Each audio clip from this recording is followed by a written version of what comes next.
Kevin Wall. Hour number 3, live and local. It was last week that I was watching TV early in the morning and watching Fox and Friends, as I do just about every day. And who do I find on there but a familiar face to those of us here in Southern Nevada, Rafael Arroyo, a candidate for Assembly in District 41. It was a great experience, and he did really, really well. Rafael is with us. Rafael, how you doing? Good morning. Excellent. Thank you for having me on, Kevin. Tell me about that experience. I've never been on Fox and Friends.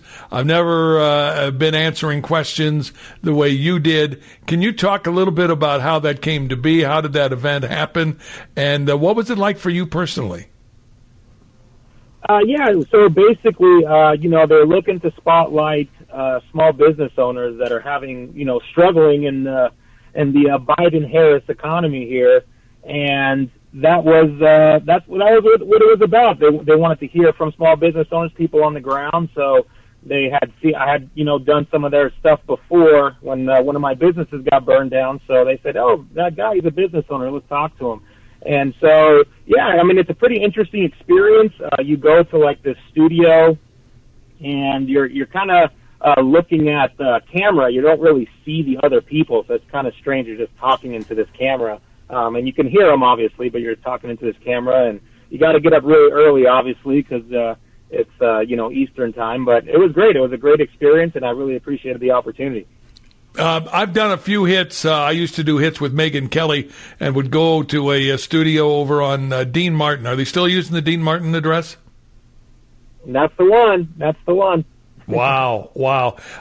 Let me just ask you, before we go too far down the road, Assembly District 41, where is it? A lot of people don't know what district they're in, but what are the what's the geography for AD 41?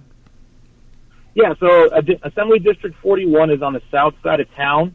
The western boundary is Las Vegas Boulevard of the 15. The northern boundary is Windmill. And the eastern boundary is Maryland Parkway, and it's pretty rectangular, and it goes all the way back through the Silverado Ranch area, South Point, all the way back to like Cactus Star, and all the way back to the M Resort. And Volunteer is the southern boundary, so includes a lot of the St. Rose area as well. I've talked to a lot of people about your race. It is one of those critical races that the governor is getting involved in. I want to ask you about the issues. I know you are a voracious door knocker. You walk neighborhoods. You talk to voters in AD 41. What are the issues that they're talking about to you? It's basically the main hits, and it's something that the governor has really been focused on, which I appreciate. But number one is the law and order, right? People are noticing how, the crime is going up, but they're also noticing how it's affecting their daily lives. So when they go to, a CVS or a pharmacy now, everything's locked up, right? They go to the Walmart, everything's locked up, and you got to wait 10 minutes for somebody to come and get you merchandise, and people are really sick of that. And they're also noticing the prices going up, which that theft is, I've heard people describe it as a hidden tax, basically, on consumers, because someone's got to pay for that stolen merchandise. So if we're not holding criminals accountable, then the good people, the good citizens, end up paying for that because we have to make up for those losses. So some people are really frustrated by that. They are frustrated by watching people put things in their cart and walk out of the store. I've gotten that story several times at the door. There was a lady that told me, she works in a retail store. She said there was a man that came in, put a $1,500 vacuum in his cart, and just walked out, and nothing happened. And so We're seeing things like that, and it's unacceptable. It's absolutely unacceptable. Talk a little bit about the governor's support. He has gotten very active in this election cycle. Can you talk a little bit about what his endorsement means to your campaign? Oh, I can't say enough about it. I mean, he's taken a position of leadership here in Nevada and says that we need to come together as conservatives or people that even just share the same values and we need to support each other. And he's done that in a way that I have never seen here before. He's gotten me to talk to people that I would have never gotten a chance to speak with. He's gotten support from people that, it would have been very difficult for me to get that type of support from them. So he's done an amazing job, and it's a full effort, and it's not just me. He's done it with multiple other candidates, and he's really doing everything in his power to make sure that he protects his veto power, but also to try to make up some seats here. We're running real competitive campaigns against some tough incumbents, but we're running real competitive campaigns, and it's going to make a difference. I know it. What is the makeup of District 41? Can you talk a little bit about the Republicans, the Democrats, the Independents? Yeah. So it's basically as far as registered voters, there's a slight Democrat advantage, which is 4.5 points, so 4.5 percentage points right now, Democrats over Republicans.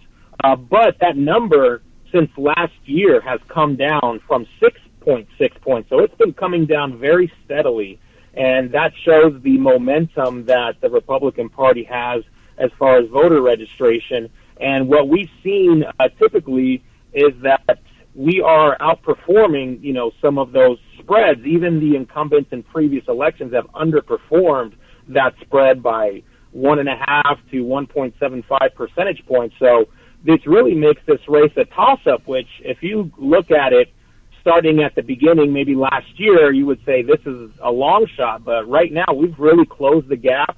The people are very energized. The voters are energized, and they say, we don't want to continue in this same direction of passing these policies that aren't working, as we see in California. And obviously, there's a lot of people coming here by the tens of thousands.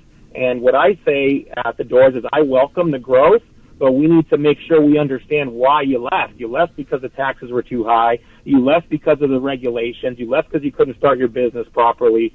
And so let's make sure that we're not passing those same copycat laws over here. Let's pass policies that help growth and that hold people accountable. If you listen and watch ads for the U.S. Senate race, much of what they're talking about is abortion, abortion, abortion. Are you hearing much about abortion on the campaign trail in AD 41? No, I mean, there's some people, right? So I'm knocking right now basically swing voters and independents when I try to target those people because those are the people that I need to win over. So every once in a while somebody will bring it up, but the issue is that they're just not educated on the issue. We know that in Nevada, there's no politician that can do anything about the issue. It has already been voted on by a vote of the people in the early 90s. It's in the law. And there's not much that can happen other than a vote of the people. So I'm not really getting that. And if I do, once I explain that, they go, oh, okay, I didn't know that. And I go, yeah, I mean, that's what it is. There's nothing I can do about it or anybody else.